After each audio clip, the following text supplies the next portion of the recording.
Assalamu Walaikum. Hello friends, how are you? Welcome back to my another video. In this video, I am going to show you how to group shapes and text in Microsoft Excel. Let's get started. At first, you have to open your Excel workbook. Now we want to group shapes and text. Go to the Insert menu. Select the Shape drop-down menu and choose another shape. Now I am select the shape and draw the shape to this sheet. Then go to the shape format menu, select the fill color. You can change the color.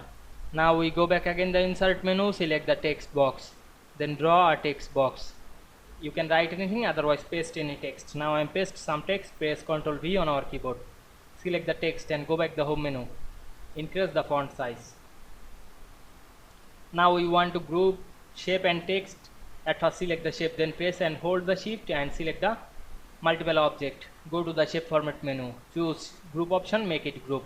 You can move anywhere at once, otherwise you can change the color at once. I hope you enjoyed my video. Please like, comment, share and subscribe my channel. Thanks for watching.